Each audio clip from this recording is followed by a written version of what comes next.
Mas vamos falar do Cruzeiro, que domingo joga no Mineirão contra o Novo Horizontino pela Série B. Ainda sem os reforços, o Pesolano tá pensando em como vai utilizar esses novos jogadores nos próximos jogos da temporada. Caras novas e pouco conhecidas. Nunca tinha ouvido falar, não, e olha que eu sou um cara que gosta de acompanhar, então tô ligado. Vamos conhecer agora, né, que eles estão vindo pro Cruzeiro e... Eles podem ser novidade, mas a torcida do Cruzeiro, o Luiz Felipe já conhece. Tava no estádio contra o Fluminense, tava me arrepiando aqui bancada, vendo aquela torcida cantar.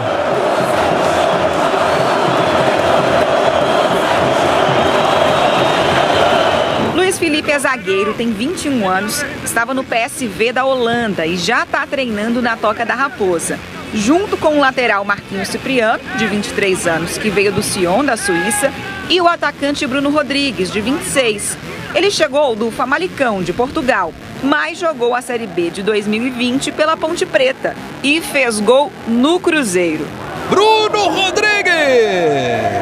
Vira o jogo pra cima do Cruzeiro. Acho que de todos os reforços, o que me chama mais atenção é o Bruno Rodrigues. Ele conhece muito bem a Série B, jogou muito bem pela Ponte Preta recentemente. Marquinhos e Luiz são jogadores... Marquinhos e Luiz Felipe são jogadores para a gente pensar a médio e longo prazo. São jovens e vamos ver como eles vão se integrar ao elenco. Se vão integrando ao equipo, né? O Bruno já é um jogador feito. Acho que vai dar algo diferente pra gente. Tem qualidade para isso. Qualidade para fazê-lo. E tem ainda o Stênio. Depois de uma passagem pelo Torino da Itália, o atacante de 19 anos, que é cria da Toca, tá de volta ao Cruzeiro. Então vamos apostar na garotada.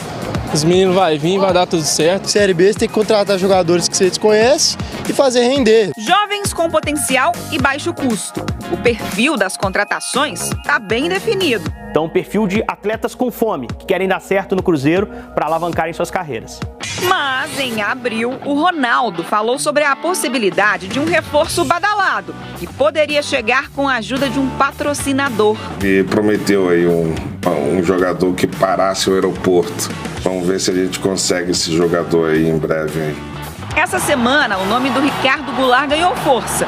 O meio-atacante rescindiu com o Santos. Aos 31 anos, está livre no mercado. E é o sonho de muitos cruzeirenses. É experiente, já foi campeão no Cruzeiro, campeão de tudo. Muito saudade dele, fez muito gol pelo Cruzeiro. Tem identificação com o clube, é um bom jogador. Se o sonho virar realidade, a gente já sabe como vai ser a recepção. Ricardo Goulart, pode vir que a gente vai te buscar no aeroporto. E vamos falar de Campeonato Brasileiro da Série B. Olha, e essa tabela cada vez mais favorecendo o Cruzeiro, né? Ontem, na abertura da 18ª rodada, o Operário e o Sport se enfrentaram no Germano Kruger e o Sport ficou em empate, 0-0. Um resultado bom para o Cruzeiro, porque o Sport, nesse momento, é o 5º colocado, ainda vamos ter a sequência da rodada, tem 26 pontos. O Cruzeiro, se vencer, por exemplo, em relação ao Sport, já iria a 41, o Sport com 26. Teríamos aí, então, já 15, 17 pontos de vantagem. 17. 17 pontos, muita coisa já em relação ao Sport, que também é um concorrente. Vamos falar do Cruzeiro então, Dimara? Vamos, e claro, ele está aqui. Frederico Teixeira, boa tarde. Boa tarde, Dimara, boa tarde, Léo Campos, boa tarde a todos que nos acompanham. Realmente o Cruzeiro segue seu trabalho para tentar ampliar essa vantagem que tem no G4 da Série B do Brasileiro. O grande foco é isso, o Pesolano segue trabalhando a equipe e agora o desafio é contra o Novo Horizontino. E o Novo Horizontino, que do lado de lá tem um velho conhecido do Cruzeiro. É o técnico Rafael Guanães. Até o primeiro semestre estava na Toca da Raposa, era um dos auxiliares do Pesolano. Trabalhou 4 meses aqui no Cruzeiro, então conhece muito bem a forma de pensar do Pesolano, conhece o elenco do Cruzeiro, então tem mais um aspecto diferente nesse jogo. Você vai enfrentar um treinador que sabe praticamente tudo aquilo que o Pesolano tem trabalhado no Cruzeiro. Sabe, situações internas, né? Exato, coisas que a gente mesmo, nós não temos acesso, mas o cara estava lá dentro, acompanhando o dia a dia do Pesolano, Martim Varini, todo mundo conhecendo os bastidores, né? A forma de agir da comissão técnica do Cruzeiro, a forma de colocar substituições, tudo aquilo que o Cruzeiro trabalha no seu dia a dia, que nós não temos acesso. O Guanães tinha, estava lá dentro no dia a dia. Então isso pode ser um aspecto até um dificultador a mais para essa partida. Não tem facilidade na Série B, a gente tem visto isso nos jogos do Cruzeiro. E o diferencial aí, quando você traz essa história de que o outro conhece tudo, né? O criador e a criatura, mais ou menos.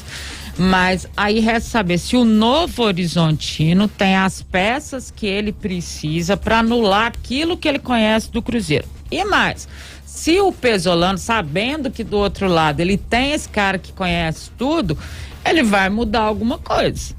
Né? Porque o Pesolano tem essa inteligência de jogo, né? Eu queria ter falado do América, o Mancini, a visão de jogo do Mancini tem sido impressionante, como ele amadureceu como treinador. E o Pesolano, para mim, nesse momento, é um cara que tem uma visão, né? Ele faz o conhecimento do jogo de forma muito rápida. E ele ali do campo, por isso que existe essa participação tão grande dele, que ele acaba expulso, essa coisa toda, é porque ele tenta mudar o esquema quando ele sente que o que ele colocou não está funcionando. Então ele tem muito isso, e talvez isso não seja o ideal para o técnico do Novo Horizontino, né? Vamos por partes, como diz. Primeiro, com relação ao Novo Horizontino. Antes da chegada do Rafael Guanães, o Novo Horizontino estava nas posições inferiores da tabela. Isso. Após a chegada dele, em 4 jogos, foram 3 vitórias e 1 derrota. Um aproveitamento que coloca o Novo Horizontino no momento, com o Guanães, no mesmo nível de aproveitamento que o Cruzeiro tem, por exemplo, na Série B. Vendo? Aprendeu bem. Então, um cara que conseguiu chegar em pouco tempo, modificou a estrutura da equipe e conseguiu bons resultados. Agora, como você falou, eu penso também que o Pesolano pode estar armando aí alguma estratégia diferente, porque primeiro ele foi forçado a isso. Já não vai ter o William Oliveira, tem que encontrar um substituto. E acredito que pode pintar, inclusive, uma surpresa, pelo menos na delegação, com a presença de mais um atacante revelado na base, o Stênio, que vem treinando, foi reincorporado ao grupo. Não seria, claro, para começar como titular, mas pode até ficar com opção, já que o Cruzeiro tem sofrido com essa ausência do atacante de extremo, de beirada, já que o Jajá está contundido, ainda não se recuperou. Pode ser o Stênio essa opção no banco. E o Vagninho, né, já não vai ser utilizado em brasileiro, né? Exato, pela limitação do número de jogos, né? Então, seria essa opção diferencial, talvez no decorrer da partida, se o Pesolano realmente convocar o Stênio, seria o retorno desse jogador que surgiu muito bem na base do Cruzeiro. Teve algumas oportunidades, eu lembro na época com o Anderson Moreira, depois foi negociado para o Torino, uma passagem no futebol europeu, está de volta à Toca da Raposa, tem treinado com os demais companheiros normalmente, pode ser talvez essa grande surpresa na delegação que vai enfrentar o Novo Horizontino. Eu continuo, e aí não é só o Vagninho, né? Tem, como chamou outro também? Pedro Castro. Aí você tem os 2 jogadores, né? A que um treinador, a vida de treinador também não é fácil, né? Porque daí você tem os 2 jogadores, daí você não quer atrapalhar a carreira deles, né? Um ato que tem que ser até elogiado, mas ao mesmo tempo você tem o jogador lá e não pode usar. Então vai vir outro que ele possa usar, porque como é que faz? Já tem a conta do chá, né? Já é assim, né? E ao mesmo tempo... Contusão, não sei o quê. Imagina o que passa na cabeça do Pesolano, ele não vai colocar um cara insatisfeito, né? Não, e tá na cara, quando ele fala de Vagninho e Pedro Castro, então eles não vão ficar. Porque isso é muito claro, porque se ele não vai aproveitar para não dar o número de jogos que eles não possam atuar mais por outra equipe, eles não vão ficar. E quem tá vindo? Se não é o Ricardo Goulart, por questões aí financeiras e tal, e eu também acho, até comentava com o Léo antes do programa, que também por uma característica de time do Pesolano, não estou dizendo que o Ricardo Goulart é estrela, ou que é isso aqui, não é isso que eu estou falando. Estou dizendo que o tipo de característica de jogador que pode vir para o Cruzeiro, pelo trabalho do Pesolano na Série B, porque passando para a Série A, história é diferente, ele não quer perder esse grupo dele no coletivo. Então, não é nem o que o Ricardo Goulart ganha, não acho que seria exatamente, também tem peso, mas é o tipo de história, né? O cara tem história com o Cruzeiro, o cara naturalmente vai ter uma liderança pelo jeito que ele é e tudo. E me parece que o Pesolano quer a coisa muito voltada para esse grupo. Tem que ser alguém que chegue no mesmo nível ali, com um diferencial tático, mas nada acima do normal. E sem contar a questão da intensidade que o Pesolano sempre Claro. A gente tem visto que o Ricardo Goulart não tem conseguido ser esse mesmo jogador que era em 2013, 2014. O torcedor do Cruzeiro ainda tem visão de Ricardo Goulart daquela época do título de bicampeão brasileiro. No Santos, ele conseguiu jogar poucos jogos, fez só 2 jogos como titular, os 90 minutos. Em praticamente todas as partidas que ele entrou, ele era sacado da equipe por questões de questão física mesmo, não estava conseguindo acompanhar a dinâmica do jogo, e a gente sabe que com o Pesolano a intensidade é o principal foco. O jogador que não consegue manter a intensidade o tempo todo, ele é sacado da equipe, não tem isso. Pode ser o bicampeão brasileiro, pode ser estrela, pode ser o que for, que com ele não tem vez. Mas então, você concorda que aí você traz um jogador desse, que já passou aqui, que foi campeão brasileiro, que não sei o quê, a arquibancada vai ficar. Goulart!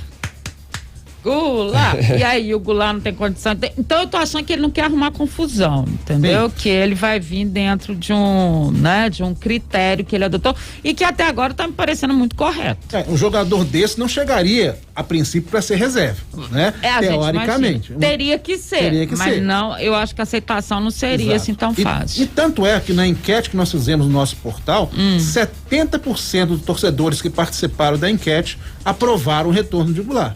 Então, assim, em termos de torcida, a vinda dele agrega muito, vai realmente fazer com que a torcida fique mais empolgada ainda com a campanha do Cruzeiro, com a presença de um bicampeão brasileiro, o último jogador do Cruzeiro que foi convocado para a seleção brasileira, depois dele nenhum mais foi. Então tem todo esse peso. Mas, concordo com você, Edmara, dentro de campo, nesse momento, não vejo lugar para o Ricardo Goulart nessa equipe do Pesolano, na forma como o Cruzeiro atua hoje. Aqui na chamada do programa que o Cruzeiro já havia vendido mais de 20 mil ingressos. Verdade. Mas a contagem continua. Claro. O Cruzeiro atualizou e já são mais de 25 mil ingressos vendidos para a partida contra o Novo Horizontino. E o detalhe, por enquanto a venda apenas para os sócios. Só será aberto para o público em geral a partir das 18 horas de hoje. Ou seja, esse número deve crescer ainda mais e inflar a presença da torcida China Azul no Mineirão. Com certeza, mais um público grande para o Cruzeiro na Série B do Brasileiro. E para completar, né, o Fred falou dos 70% lá na enquete que aprovou o Goulart. Pelo menos o Daniel Santos aqui no nosso WhatsApp tá dizendo que é totalmente contra a chegada dele. Ele falou que sou Cruzeiro, mas o Goulart de 13 e 14 não existe mais. Abraço para você, Daniel.